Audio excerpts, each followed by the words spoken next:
Hi everyone, welcome to Webology Learn for Good. I'm Aakash Biswas and let's get started with CSS tutorial 6. So in this tutorial we're going to look at something very fundamental and important in CSS, and that is the box model, the CSS box model. So this is very important, and how well you understand this topic and how well you master it will depend on how good a CSS coder you'll become or a web designer, because the entire CSS as well as CSS3, which is the latest version of CSS, really resolves around the box model. So how well you understand this video and what I say really depends on your career as a good web designer, if you want to really be a good and expert in CSS. So all the elements in HTML can be considered as boxes. Okay, the term box model is used in CSS when talking about design and layout. So as I said, the box model is used for design and layout. So if you have a element, say the P element, the paragraph element, it's considered as a box all around it. And as well, P is a block level element, so it has space before and after it, so it's considered as a box. Okay, so the box model is essentially a box that wraps around every HTML element. Okay, it consists of margins, borders, padding, and the actual content. So these are very important, and I'm going to go in detail in all of them. Margin, borders, padding. We have already seen borders, how to put different types of borders in your HTML web page, different elements using CSS. And margin and padding is very essential in CSS. Okay, this is a very important and fundamental concept in CSS. So let's move on. So the content. Okay, the content of the box is where the text and images appear. So if you have, say, the img element, image element, you have the image, that is the content of the box. The image is the content of the box, and the text, and it can also be text, as a P, the paragraph element, can contain some kind of text. So that's the content, and there'll be a box that will wrap around that element. Okay, so padding clears an area around the content. The padding is transparent. So padding is basically the area of you have the box, the content, say a text, line of text, and the text will have a box, say, just it's a transparent box, you can't see it, but you can see over here this image. Say you have the content over here and the space between the content and the border. So if your element, say the paragraph element, has a border in it, padding is a space between the border and the content. So here, in place of content, I could have had some piece of text, say I love CSS, and padding will be the space between I love CSS and a border. So if you had border, say solid pixel or solid as your border, padding will be the space from your border to your content. Okay, so a border that goes around the padding and the content. So as you can see with this image over here, this is the border that goes around the padding of the content, but the border goes here around the padding of the content. And now the margin clears an area outside the border. The margin is transparent. So the margin is the, say, the area or the size or the content that is outside the border of your content. So you create spaces. So suppose you have two paragraph elements. Now you have to create a space between them. So you apply margin top to create space. Okay, that we are going to look later, so don't worry about that. I'm going to demonstrate each of them in detail. So that's it. It's not very difficult. Just you need to really understand and master padding and margin in CSS. It makes your life a lot more simpler. So let's move on. So CSS margins. The margin properties are used to generate space around elements. So as I said, it's used to generate space around elements, and it's used a lot to even create space between two elements. Say you have two elements, say you have h1 heading 1 and a paragraph element. Now you need to create some space between them because you want to leave some space between the header and the main content. So that's why I use the margin element. The margin properties set the size of the white space outside the border as well. So if you have a border, then you want to create the space around that border so that other elements don't come too close or are not onto that element, but you want to really make that element stand out. So that's why you create space. And CSS has properties for specifying the margin for each side of an element. So we can specify each side. You can specify the margin top, margin right, margin bottom, and margin left. Okay.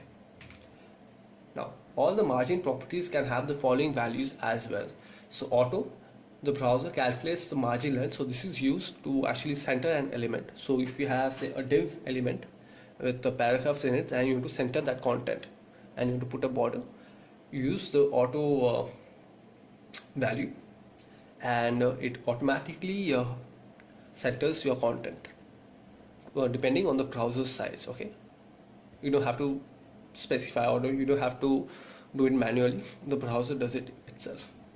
Now length, so the length specifies a margin in pixel pt, which is points, and centimeters. So you can actually define the length as well the size in these units: pixel, point, and centimeter. Percentage, you can also define as percentage, specifies a margin in percentage of the width of the containing element as well. And lastly, inherit, and as the name suggests, specifies that the margin should be inherited from the parent element. So here I have a simple example of the paragraph element, and I've defined the top margin, the bottom margin, the right and the left margins. Okay. Now the auto value, so you can set the margin property to auto to horizontally center the element within its container. So as I was saying, it is used to horizontally align or center your content. Okay, and CSS, the browser, does this automatically, so you don't have to worry about different browser size, because everyone that looks at your website or a web page will be probably on a different monitor size. Okay, so you're coding, your computer is defined by a specific size. Your monitor says very large, say 21-inch, but someone is looking at your web page or a website in a 15.6-inch screen, so you don't have to worry about the browser size. Okay, the browser automatically does that with the auto value. So here I set the example here, the margin is set to auto. Now the inherit value, so the inherit value actually inherits the previous say you have another element, the div element, it inherits the values in them, so it is inheriting the left margin. Okay, so it'll be the same, and when I'm going to demonstrate to you, it's going to be a lot easier for you to visualize and understand. Okay, so now let's move on. So the margin collapse, so top and bottom margins of elements are sometimes collapsed into a single margin that is equal to the largest of the two margins. Okay, and this does not happen on the left and right margins, so just remember this point, margin collapse, and only on top and bottom margins. So you can collapse your margins to top and bottom margins. So CSS padding, so the padding properties are used to generate space around content. The padding clears an area around the content of an element. Okay, so as you can see from the image over here, you have the content, the main content, and padding is a space between the, say, this border and the content. So you can create space between the border and the content, and then you can also align them, center them using margin auto property, and which we are going to look at later. And there are properties for setting the padding for each side of an element, top, right, bottom, and left. So this is similar to margin property.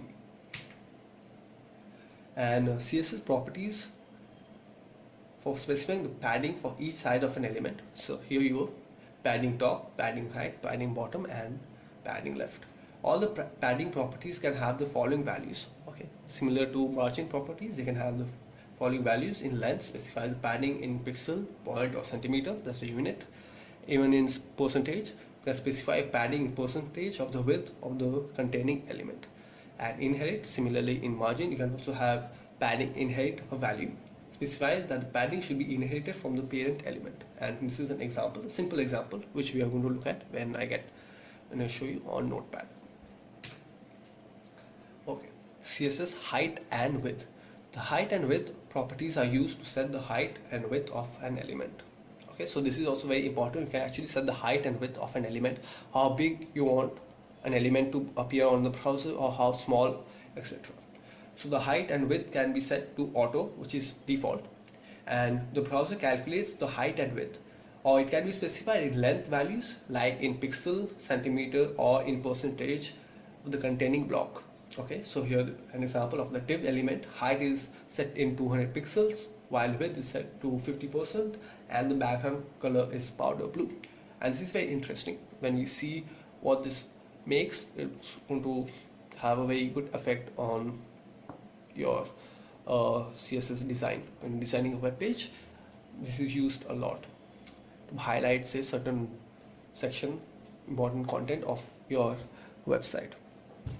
The height and width properties do not include padding, borders, or margins. They set the height, width of the area inside padding, border, and margin of an element. So this is very important to note.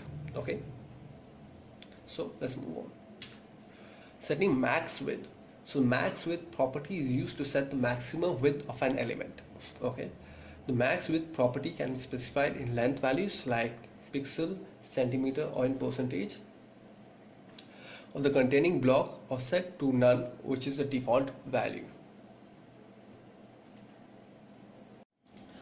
Alright guys, so here I have a notepad open and I'll start coding in CSS. So the first thing that we're going to do is create a div element and put two paragraphs in it, and we're going to put a border around it. So let's get started. So for the div element we use the ID attribute, and I can put any value for the ID attribute, but it's usually used is said to apply meaningful attribute names. But just for example purposes, I'm just going to put box, because as I said, everything in CSS, every element in CSS is considered as a box. Okay, so I'm going to create a border around this element. So I just put the attribute name as box, but I don't use such silly names when I'm actually coding or making a website. But just for example purposes, I'm going to use box. Simple and clear. Okay, let's move on. So I'm going to put a piece of text, say I love HTML and CSS, as well as another text so that it becomes slightly bigger. I want to be a web developer. And now I'm going to apply style tool to the ID attribute. And now how do you apply style to ID attribute? You use the hash character, the hashtag character. Okay, and I'm going to give the name box because the ID attribute has a name box. Okay, so this you should be knowing by now, class and attribute. I want to go in detail. If you don't know, well, no problem, you can go check out my other HTML tutorials where I've talked about this. Okay, so let's move on. So I'm going to create the width. I'm just going to put a 150 pixel as the width. Okay, now I can, as I said earlier, the width can be specified in 3 different units, as in pixel, or in points, or in centimeter. But I'm going to use pixel because in standard pixel is used the most. If you ask any web developer, they like to use pixel more because it's easy to use, easy to remember, and it is, as I said, used a lot. So that's a standard set by itself. But again, you can't only limit yourself to using the unit pixel. You can also use point and centimeter or even percentage. Okay, so now I'm going to create a border around this div element, and as I've shown you earlier in earlier videos, where we can create different types of border. But for this video tutorial, I'm just going to use a simple border, which is a solid border, and I can apply 1 pixel as the border thickness, and I'm going to put solid. And by default, the color of the border is black. So if I leave it just solid, it's going to come black. We're going to look at that later. I can also change the color if I want. I'm going to put the padding around the element. Now you should know what padding is. Padding is basically the space between the content and the border. Okay, and when I load the web page, you're going to see that, and I'll change the value. You can see actually the difference. And I'm going to create a margin. So the margin, if you remember, is a space between the space of the two elements. As you can see, the outer space, the outer white space of the element. You have a paragraph element, as you can see, the div element, which is wrapped up, which has paragraph element, which is wrapped up in the div element, will have the white space around it. It has an invincible border, and that is the margin. The white space around that border is the margin. Okay, so I'm just going to put 10 pixel. Now I'll save this. Oops, sorry if I'm missing out the closing curly braces. So this is very important. Okay. Now saved. Now as you can see, I've created a border, okay, around the div element, and it has come nice and cool, as you can see over here.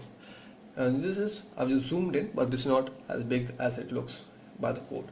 Now I can really play around with this padding, and I can create space, and you're going to see the actual difference of what I'm talking about. Okay, now put 100 pixel of padding and see, creates a space. So this is a space, okay, this is padding space. Padding is basically, as I said earlier, it's a space between from the content. So this is main content and the space between the border of the element and the content. So this is padding. Similarly, I can change the margin as well. I can put 100 pixel and save this. I'll just zoom out so that it becomes clearer to you, and I'll refresh and see, margin is the space around the border. So this is a border. If I didn't put, say, if I remove this, remove the border, it is invincible. Okay, it is invincible. Now I create a border with 1 pixel solid, and I can put any value. So I'm going to just put any color. So by default, if you don't put any color value, it's black, but I can specify a specific color, and it's going to be red. So this is it. The margin is a space around the white space, around the border, the white space. Okay, so I can create another element over here, another paragraph element, and you're going to see what I'm talking about, the difference, the margin. Say I love JavaScript.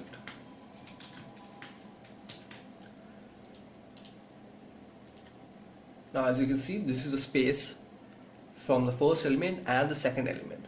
Now as the space is very big, I can reduce that. Okay, make it 10, and you're going to see that it has reduced. Now if you don't like the space, you can also increase the space. Okay, so I'll just increase slightly. So I'm going to put 50, and there you go. It has created a space around this element. But what I mentioned over here is that I've mentioned this for all the top sides. You can mention the padding, the margin, the unit or the space for margin top, bottom, right, left. So that is the next thing that I'm going to look at. So this is the very simple example.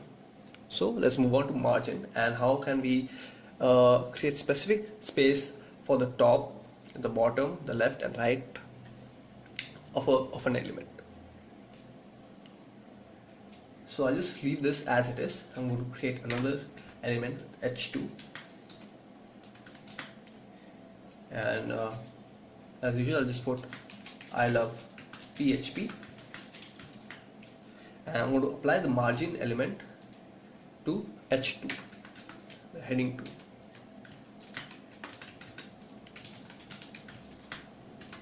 As I said earlier, there are 4 values of the margin element, the margin property. So you can apply the margin value to an element in 4 different ways, either the top value, the bottom value, the right value, or the left value. Okay, so I'll just start. So there is a, as you can see in the example before, there's a top to bottom approach. So the first value that should come is the top. Then comes the top value. I'm just going to put 10 pixel. Then comes the margin right property. So it goes from, sorry for the underscore, sorry again, goes like this: top, right, bottom, left. So just remember this is similar for padding as well: top, right, bottom, left. Okay, I'm just going to put 20 pixel. Then will come margin bottom, so I'm going to put say 30 pixel, and then lastly margin left, I'm going to put 40 pixel. Now I don't know what is going to happen, but something is definitely going to happen for the H2 heading element. Okay, so here I've created a space. Similarly, I can just put a border, add a border, so it becomes a lot clearer for the example.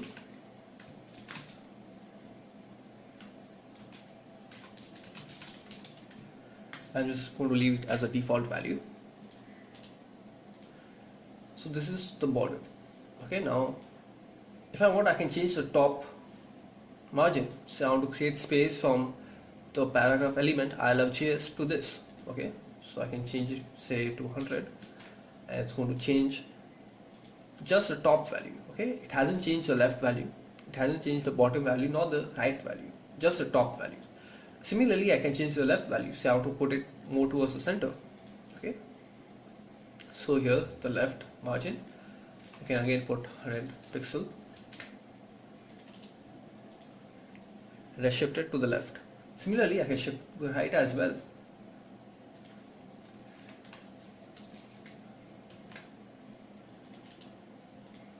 See, the space has decreased. Now the bottom value also I can change.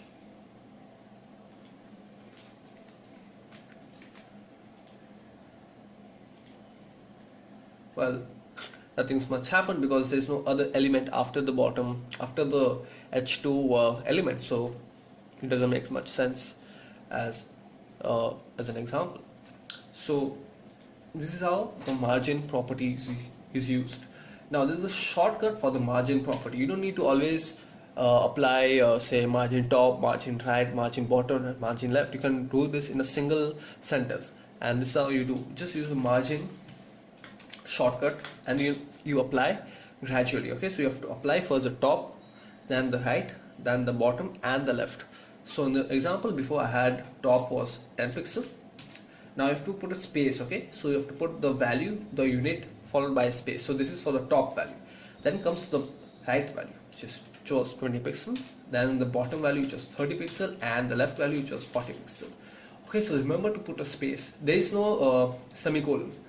And also remember to put the unit. Okay, so I'll save this.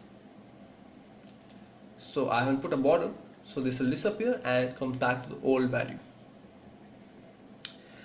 Okay, now say this element, this div element that I have, I want to center it. I want to horizontally center it. Now how you can do that?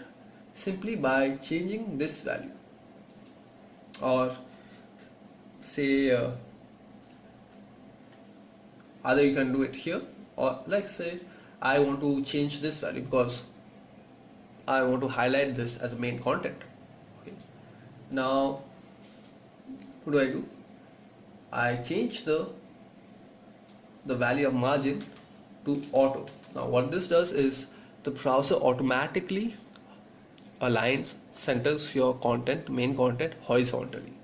Okay, now I can apply the width, which is can create as 200 pixel, and then I'll put a border around this of 1 pixel solid.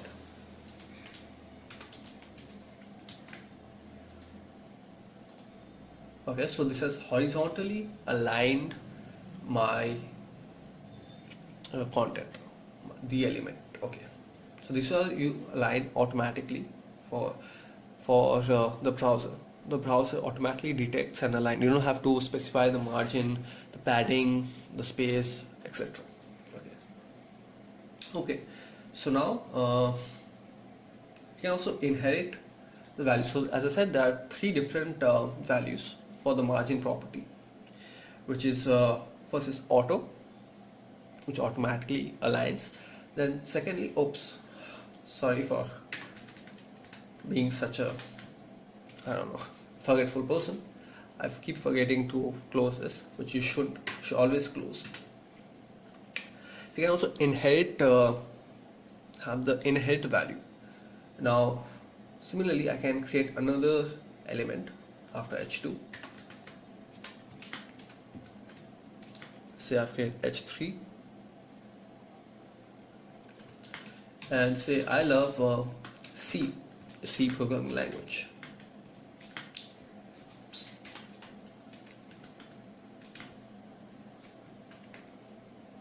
Here, sorry, I made a mistake. I'm really sorry for that. And I can inherit this value. I can have the same value for h2 as well as h3 for the margin property. So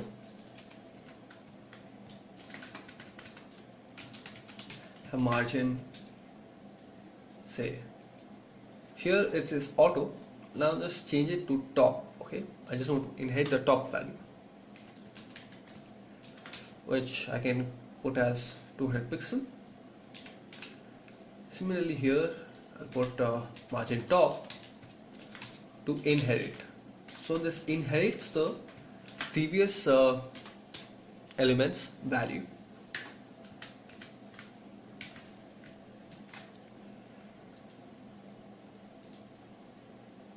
Okay, so here it is.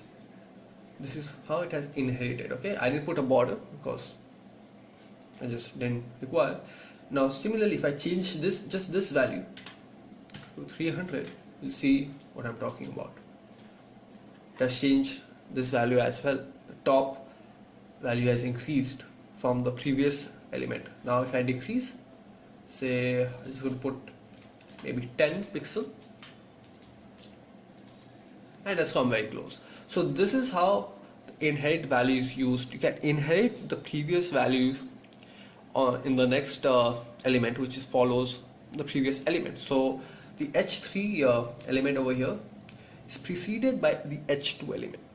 Okay, the h3 element follows the h2 element, so I can inherit that value, the margin top value. Okay, similarly I just use the margin top value. You can use for the margin right, margin bottom, and margin left. Okay, now let's move on. So I'll just clear this, all of this, and keep that. I'm just going to show you how to use padding. Okay, so again I'm going to apply it in the h2, the heading 2 element. Put padding.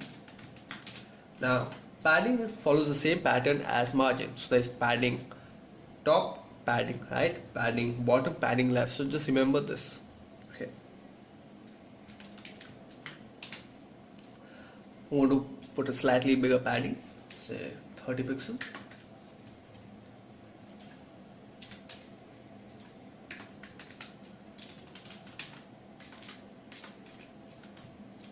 Padding height, say 40 pixel. Padding, oops, sorry for my mistakes today. No one's perfect, nor am I. Padding bottom, oops, bottom.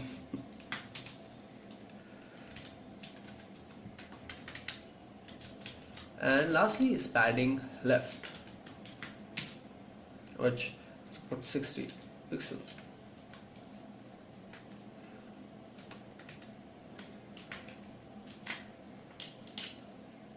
Now if I add a border around it, it becomes a lot more clearer. So also 1 pixel solid.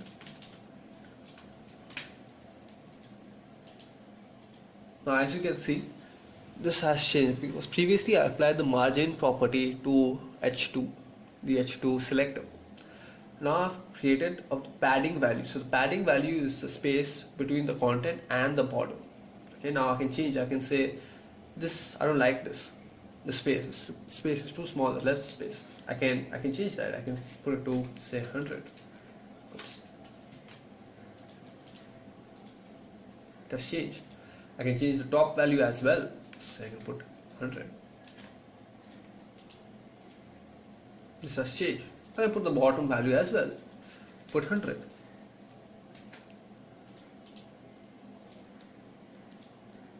Okay, so this is how you go about creating padding and margin. Now there's a shortcut for the padding as well, similar to the margin. You can put all the 4 padding values in one single sentence, starting from the top value to the height value, the bottom value, and the left value. How you do? Just simply put the value followed by the unit and followed by the space for the next value.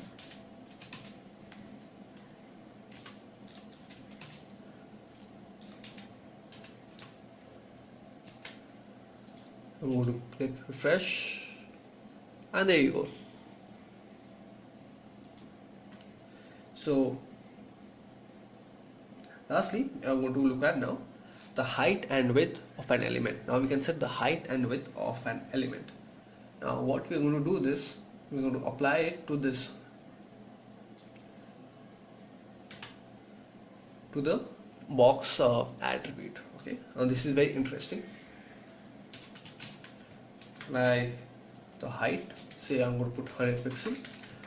The height and the width is going to be say 50 pixel. And I'm going to put a background color to it. Okay, and I'm going to put the color green, and I'll save this. Now see what happens. Wow, those little jumbled over here, but don't worry about that. I can increase now. The height looks too big, the width looks too small. I can do that. I can change that. Say I can put 100 pixel. Now that looks a lot better. I can put 200 pixel.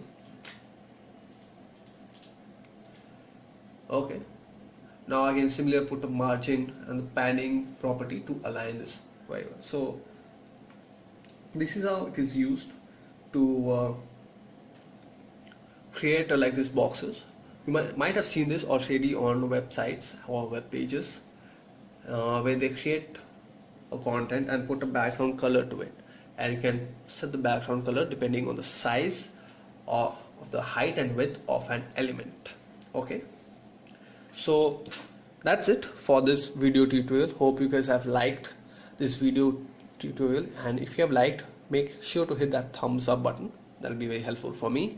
Make sure to comment as well if you have any comments, or say if you have any queries, if you have any suggestions, or if you have anything to say about the video, say what you liked or didn't like or something like that.